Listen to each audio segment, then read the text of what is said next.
Sahib बनगी Satnam.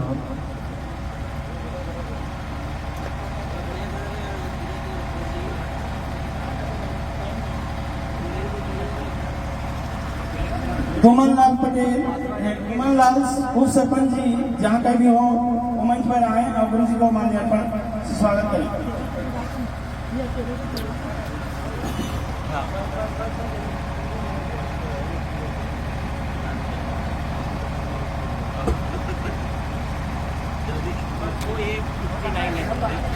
Actual क्या है ना, वो वाला मोबाइल ले क्या है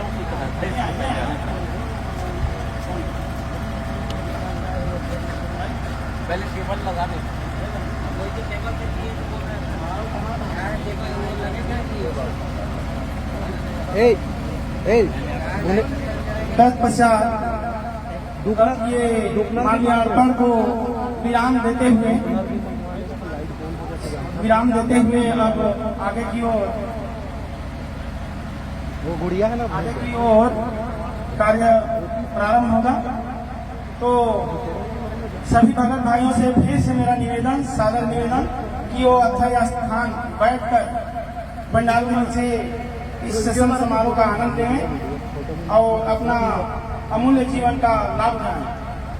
तो श्री सदगुरुदेव नितिन साहब जी से सबो मोर प्रेम भाई मन से तरफ से सभ्य गांव के नगर नारी के नगर निवासी के सबो दाई दीदी भैया की तरफ से मोर निवेदन है सदगुरु नितिन साहब जी के चरणों में कि वो हम अधम जीवों को अपने मधुर वाणी से हमें इस भवसागर पार होने की तब तक किसी ने चला रास्ता बताकर हमें हिदायत करें।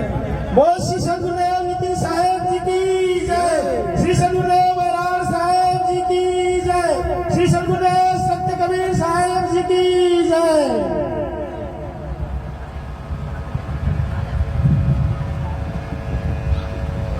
साहिब बनगी सतनाम। थोड़ी आवाज करो हल्की सी। साहिब बनगी सतनाम।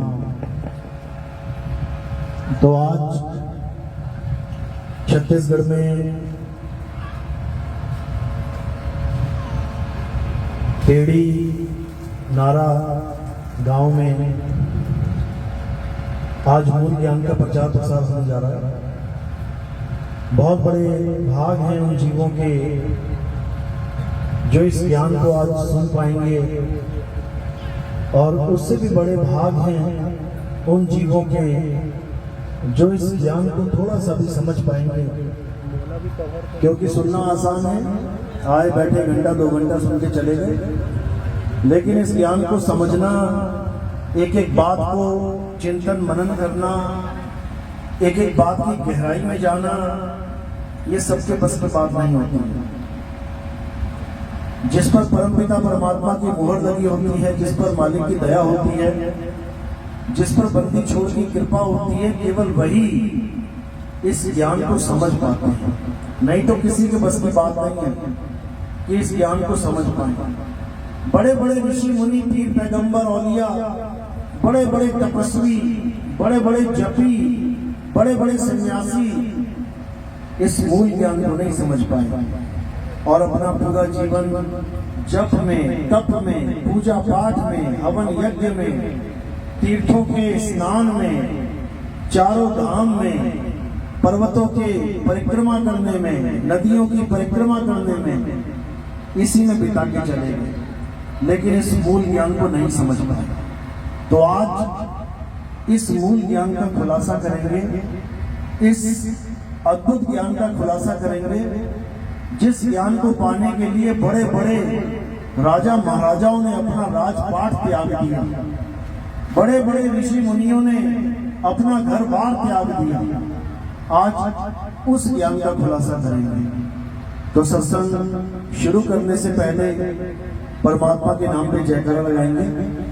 बोलिए परमपिता परमात्मा की जय, सदगुरु बंदी छोड़ कबीर साहेब की जय, सदगुरु बराड़ साहेब की, सतगुरु राम सेवक साहेब की, सतगुरु मदन पति साहेब की, सभी संतों की, सभी भक्तों की, सत्संग कराने वालों की, इस गांव नगर बस्ती की, आज के आनंद की, सकल हंस को बंदगी साहेब बंदगी सत्संग। तो आज वो शुभ दिन आया है इस गांव में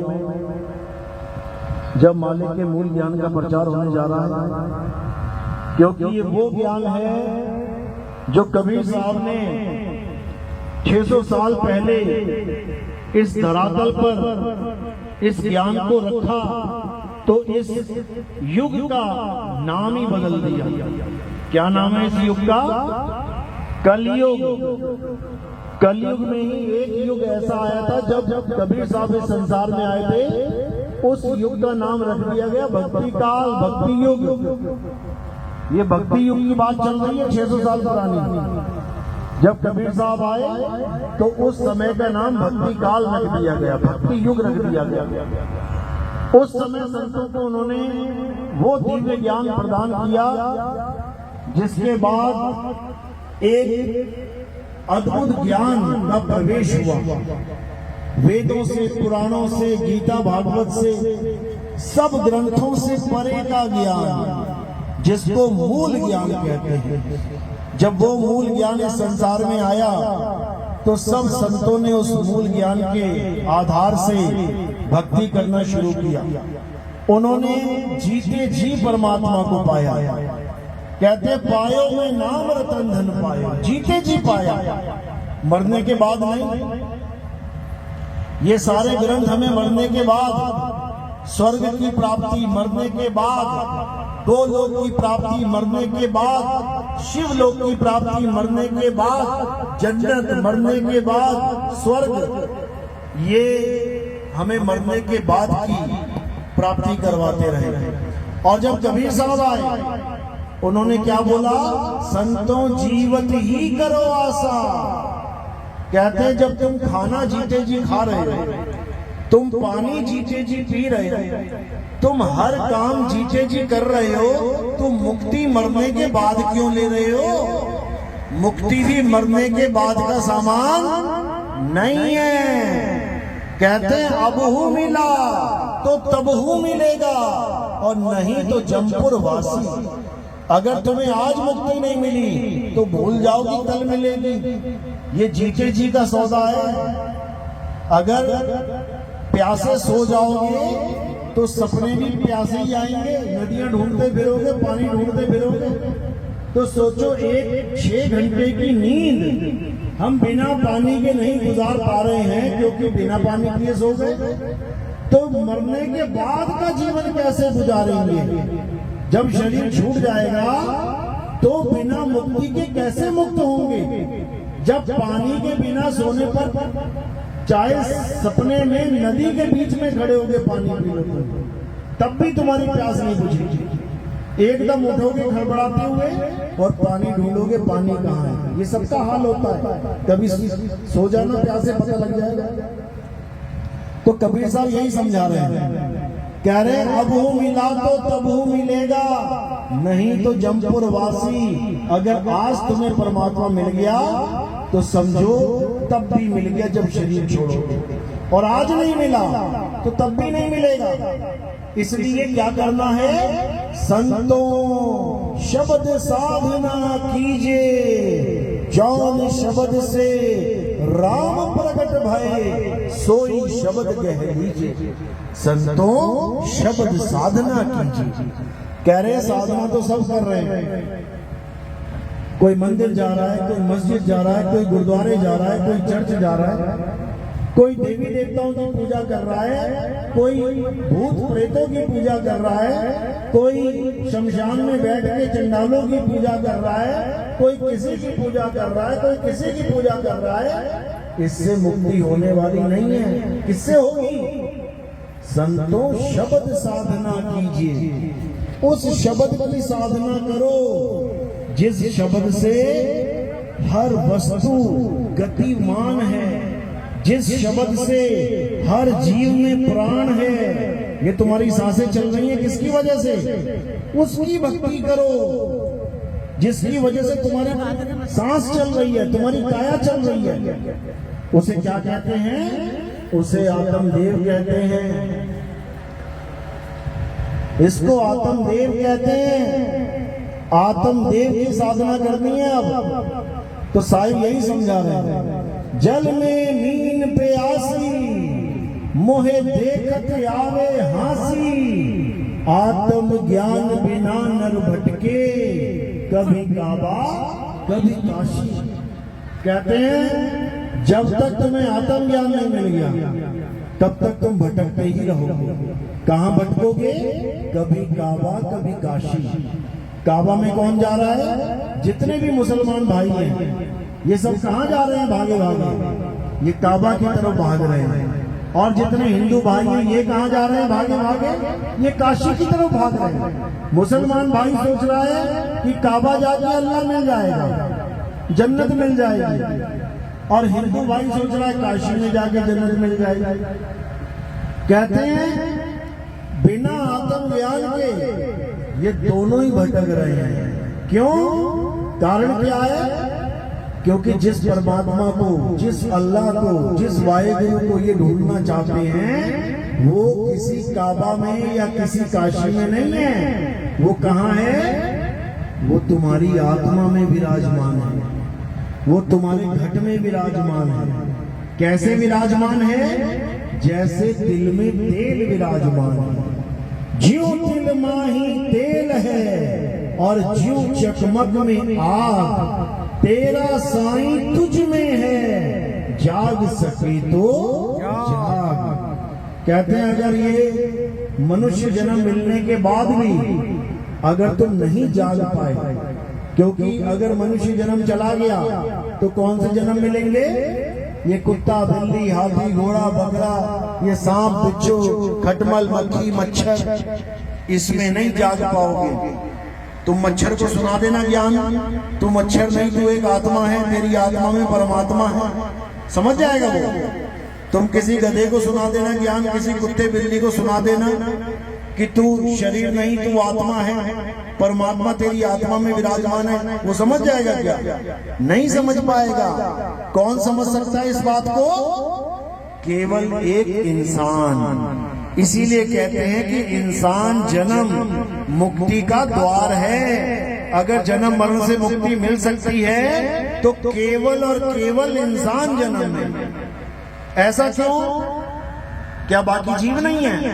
कुत्ता जीव नहीं है, बिल्ली जीव नहीं है, इंसान जीव नहीं है, सारे ही जीव है। लेकिन इंसान को मुक्ति क्यों मिल रही है?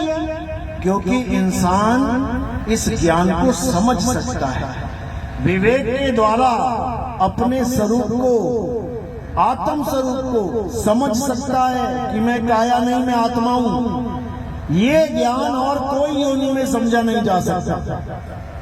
इसलिए कबीर साहब इंसान जन्म को इतना अनमोल बताते हैं जितना इस संसार में कुछ अनमोल नहीं है। मानुष जन्म अनमोल है और मिले ना बारंबार, तरवर जो पत्ता गिरे पौहर न लागे डार। कहते हैं मानुष जन्म अनमोल है। किसके लिए अनमोल है? जो इसके मोल को जान गया है, जो इसकी कीमत जान गया है, उसके लिए अनमोल है। और जो इसकी कीमत नहीं जानता वो पेड़ों से लटक रहे हैं, वो जहर खा के मर रहे हैं, वो नदी में छलांग मार के मर रहे हैं, वो फांसी लगा के मर रहे हैं, वो आग लगा के मर रहे हैं। देखो आत्महत्या कर रहे हैं लोग। अरे ये इंसान जन्म मिलना इतना दुर्लभ है कि देवी देवता भी इस इंसान जन्म के लिए तरसते हैं। कबीर साहब कहते हैं इस देही को सिमरे देव, सो देही कर हर की सेव। कहते हैं इस देही को देवता सिमरते हैं कि हमें ये इंसान जन्म मिल जाए। क्यों? ताकि हम भी जाकर दुनिया में गुरु धारण करें। गुरु बनाने के लिए इस देह की आस लगा के बैठे हैं बड़े बड़े देवी देवता। देखो राम जी आए, कृष्ण जी आए, परशुराम जी आए, क्या गुरु नहीं बनाया इन्होंने? भगवान होकर, स्वयं भगवान होकर गुरु धारण कर रहे हैं। राम जी ने किसको गुरु बनाया? वशिष्ठ जी को। कृष्ण जी ने किसको बनाया? संदीपन जी को। तो कह रहे राम कृष्ण से कौन बड़ा? अरे तीन भी तो गुरु कीन, और तीन लोग के वो धनी, गुरु आगे आधीन। जब गुरुजी हुक्म देते थे तो कृष्ण जी लकड़ियां चुगने जाते थे, लकड़ियां चुग के लेके आते थे, तब चूल्हे पे रोटी बनती थी। गुरुजी के लिए बर्तनों में पानी भर भर के बाल्टियां लेके आते थे, घड़ा लेके आते थे, तब गुरुजी नहाते थे। यानी गुरु के आगे आधीन होके, एक दास बन के भगवानों ने भी जीवन व्यतीत किया है। गुरु की इतनी बड़ी महिमा है। अब इसका मतलब ये नहीं है कि गुरुजी उनका नाम याद कर रहे हैं, उनका नाम जप रहे हैं कि गुरु वशिष्ठ राम राम राम राम करते थे। तुम्हें तो राम राम करवा दिया, क्यों? भगवान बना के कि राम जी भगवान है, तुम भगत हो, राम राम करो। गुरु वशिष्ठ के शिष्य राम है, तो गुरु वशिष्ठ कौन सा नाम जपते थे? चेले का नाम जपेंगे क्या?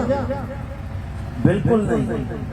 कभी गुरु वशिष्ठ और राम जी की वार्तालाप पढ़ना, गुरु चेला संवाद पढ़ना, तुम्हें समझ में आएगा, तुम्हें पता लगेगा कि आखिर राम जी को ज्ञान क्या दिया था गुरु जी ने। वहां पर आत्मा का जिक्र है कि हे राम, अगर इस जन्म मरण से मुक्ति चाहते हो तो आत्मा का ज्ञान प्राप्त करो, आत्म ज्ञान प्राप्त करो। यही ज्ञान कृष्ण जी को दिया गया था कि हे कृष्ण, अगर मुक्ति प्राप्त करना चाहते हो तो आत्मा को जानो, आत्म तत्व को पहचानो। ये आत्मा ही इस दुनिया में सनातन है, ये आत्मा ही आदि पुरुष है, इससे बड़ा और कोई नहीं है। तुम्हारे हमारे जन्म होंगे, हमारी काया हम छोड़ देंगे, लेकिन ये आत्मा ये कभी जन्म मरण में नहीं आती। गीता में इसी का ज्ञान समझाया गया। हे अर्जुन, ये आत्मा अजन्मा है, नित्य है, शाश्वत